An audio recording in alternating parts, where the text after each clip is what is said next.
me. I'm a piece of fucking white trash, I say it proudly. Eminem's so many clashes that it's hard to remember them all, some being quite notable and others less significant. For instance, there was the misunderstanding with Michael Jackson, or the run-in with Moby at the MTV ceremony. Keep booing.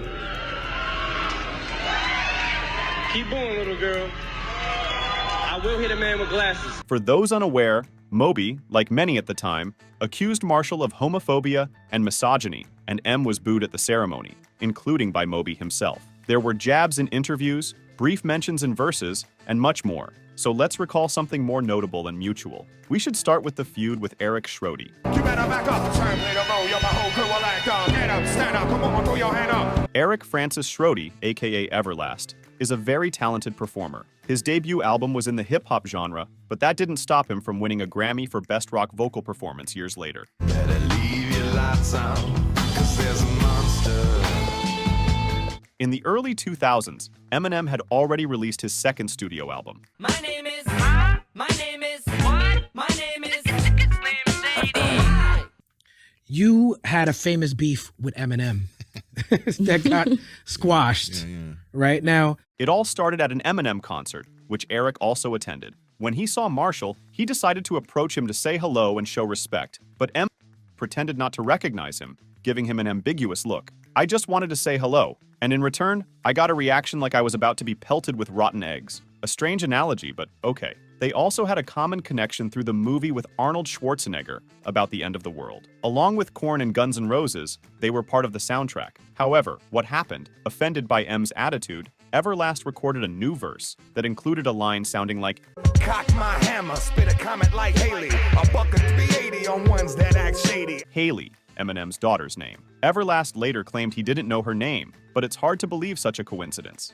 I say something about Haley's comment at that. I didn't know his daughter's name was Haley, right? But he got very upset about that part, and then that got exposed that he knew so much about, or he was so upset that he thought I had said something about his daughter, that I used that in the second diss. If you've watched Eminem's biographical videos, you know what he went through. Attacking his family out of nowhere was a reckless decision. I decided to provoke him to see if he would notice me. Our mutual acquaintances asked if I really mentioned him. I replied, what if I did? My answer literally was like, well, what if I say yeah? And B-Real was like, well, you know he's going to come at you. I was like, yeah, okay, whatever. Right. You know what I mean? Before continuing, let me explain that music is also a business. The term showbiz exists for a reason. You've seen how an artist who says something unfavorable can suddenly disappear from screens, lose contracts, and have their reputation tarnished. Eminem and his friends from D12 recorded a response track with several jabs at Everlast's work, like, I bet I play the guitar better than you, even though I've never touched the strings. You probably play guitar better, and I ain't never touched the string. But I ain't mad at you. I'd hate me too if I was you. But it didn't stop there. Everlast responded with a diss track mentioning Eminem's mother. Mr. Marshall Mathers' mother. Yeah, here's one from your mom's. Calling Marshall a drug addict, saying he's brave only with security, and that while Marshall has problems with his mom, Everlast is a good son, ultimately calling him a loser.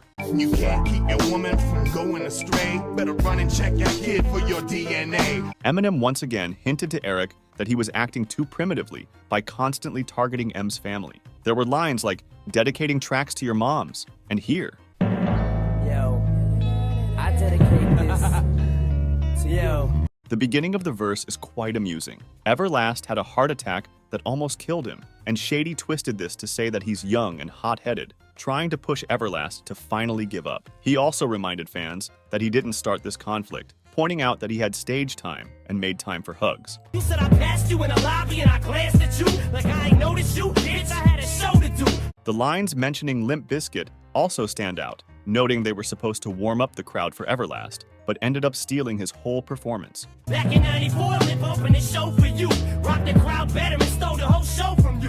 The most surprising part is Marshall's story where he says, remember when we met earlier at some party and you snubbed me? Or was that someone else? Remember swaying tech when I came up and sat beside you, started rhyming, then you left the room and didn't say goodbye or nothing. I'm from New York, and I know. Yep, this is Uchi the Wally, your monologue. Ja Rule was called a New York legend. His albums topped the charts. He called himself the second Tupac, and even starred in Fast and Furious.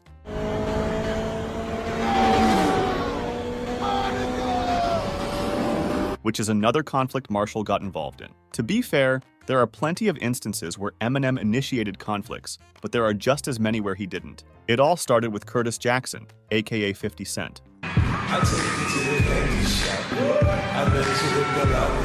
It's no secret that 50, Dre, and Eminem are good friends, but when it all began, they weren't yet acquainted with Curtis. The young rapper was looking for a label. Ja Rule had connections with Murder Incorporated Records, where 50 wanted to sign. According to 50, his respectful approach was met with rudeness and arrogance. Does this sound familiar? Then, sometime later, Ja Rule was robbed and forced to give up his gold chain. He later saw the robber in 50's company. Curtis confirmed this but added a small remark, "What does this have to do with me? I didn't ask for that chain." Anyway, the beef began. A while later, they were invited to perform at the same club, one after the other. You guessed it, a fight broke out. According to 50 Cent, he kicked Ja Rule's butt, but according to Ja Rule, he beat up 50. When Curtis later went to record at a studio, the employees passed information to Ja Rule. Ja Rule sent his men, and not only did they cut up 50 Cent's vocal tracks, but they also attacked him physically. Ja Rule and his crew were arrested, but as I understand it, Curtis didn't press charges. As Tupac once said, "If we have issues, we handle them ourselves." Meanwhile, Eminem saw the potential in the young gangster rapper and offered him a contract with Shady Records. 50 Cent accepted. You said you a gangster, but you never pop none. We said you a wankster, and you need to stop fronting. His first single charted after signing, not targeting anyone specifically, but mocking rappers who pretend to be something they're not. In other words, posers. When asked if it was a diss at Ja Rule, he replied, "No, but if you think about it, it fits him perfectly." The feud escalated with exchanges and mentions. I'm talking about faggot-ass gay Dre Young, and she told me all about how you used to take transvestites home. It's worth noting that Ja Rule released a solid track, attacking 50 Cent, dissing Dr. Dre, mentioning Busta Rhymes, who was once on the same side, and even taking a jab at Eminem. You claim your mother's a crackhead and Kim is a known slut, so what's Haley gonna be when she grows up? Honestly, you know dissing doesn't physically harm anyone. But when that intro with a hard beat and aggressive lines from Eminem starts playing, you know someone's in trouble.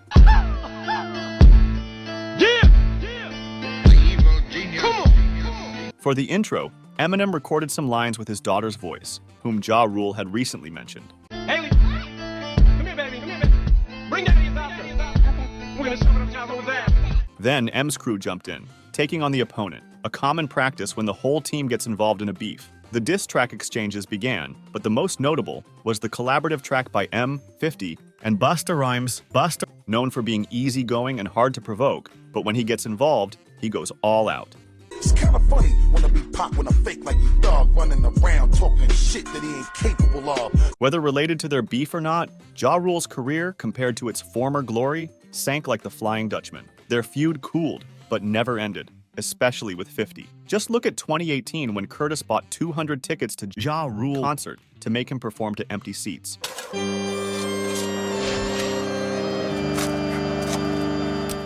Rap fans immediately understood the situation. Background: Eminem's legendary album, The Eminem Show, I collapse, I'm spilling these raps long as you feel them to the day that I drop. You'll never say that I'm not killing them. became the best-selling album of the year, received numerous nominations, including a Grammy, and topped charts. Critical reviews were also high, but one magazine, as Marshall felt, gave it a suspiciously low rating. The co-founder of that hip-hop magazine was Raymond Scott, aka Benzino. Unsurprisingly, Scott always claimed that Eminem was a project to discredit the contributions of Black and Latino artists to the culture. Listen. When the first thing I heard about this white rapper, I was just against white rappers.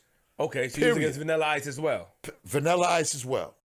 M naturally saw the magazine as biased and refused to give interviews to their staff. Benzino decided to record a diss track against him, claiming Marshall was overrated, knew nothing about life in the ghetto, and disrespected the Black community, which sounds funny given Eminem's surroundings.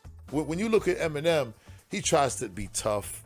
He tries to be, this tough white kid persona from Detroit, but he wasn't from Detroit. Ain't gonna breathe till I see what I wanna see. And what I wanna see is you go to sleep in the dirt. Benzino was acquainted with Ja Rule, and DMX knew Eminem, so he decided to get involved.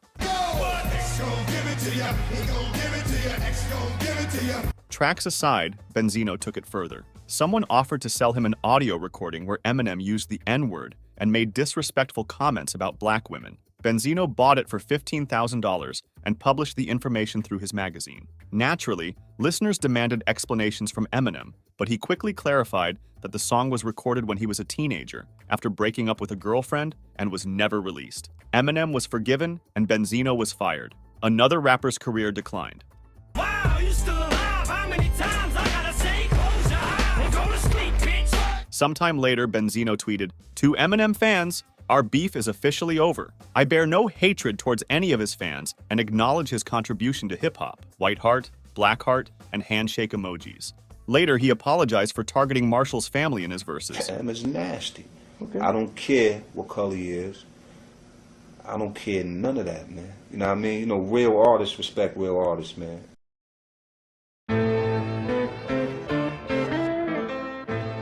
Then there's Machine Gun Kelly, an unexpected conflict. Who would have thought that Eminem, who had stepped away from such loud clashes, would get involved again? MGK, after seeing a photo of Haley, wrote that she had become incredibly hot, with all due respect to Eminem, because he is the king. According to Eminem, it surprised him, but not enough to start throwing insults over just one comment. One day, you know, you go down the fucking wormhole of YouTube and whatever, right? So I see Machine Gun Kelly talks about Eminem's daughter, whatever, right? So what the fuck? Click on it. Like, yo, why is he? Then he starts doing a press run, basically, about Haley. I'm like, what the fuck? Yo, my man better chill, right? Now, the official reason for the conflict. MGK was never invited to Eminem's radio station. MGK concluded that Eminem banned him from appearing there to hinder his career. This deeply offended Marshall. That's not why I dissed him. The reason I dissed him is actually a lot more petty than that. Okay. The reason that I dissed him is because he got on. First when he said, I'm the greatest rapper alive since my favorite rapper banned me from Shade 45 or whatever he said, right? Like I'm trying to hinder his career. So I don't give a fuck about your career. You think I actually fucking think about you? You know how many fucking rappers that are better than you? Many of Eminem's opponents have used similar arguments, claiming they were being overshadowed. But everyone involved, and others, asserted that Eminem never asked anyone to ban anyone, and he didn't make decisions about who to invite. In 2018, on the album Kamikaze, there is a track Not Alike where Marshall addresses Kelly, reminding him that nobody has ever come out of a feud with him unscathed. Kelly reacted to the mention.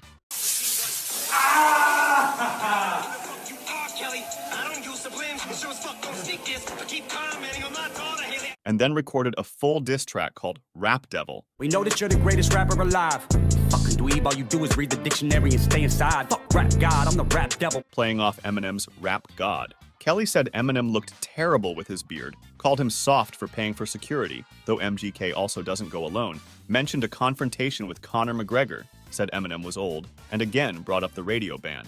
Let's talk about the fact you actually blackball a rapper that's twice as young as you. Let's call Sway, ask why I can't go up to Shade 45 because of you. Before moving on to Eminem's response, let me read you a comment. Despite everything, I respect this man for sacrificing himself for the masterpiece Kill Shot. Kelly, they'll be putting your name next to John, next to Benzino. Die, motherfucker, like the last motherfucker saying Haley in vain. Yes, this diss isn't as epic as others, but it's the most well-argued with punchlines and facts. Kelly said Eminem was old, and M responded beautifully that he'd rather be his old self than a young MGK. Let's be honest. Respecting Kelly's achievements, he's cool, but they are on different levels. Pop champagne to this. It's your moment. This is it, as big as you're gonna get, so enjoy it.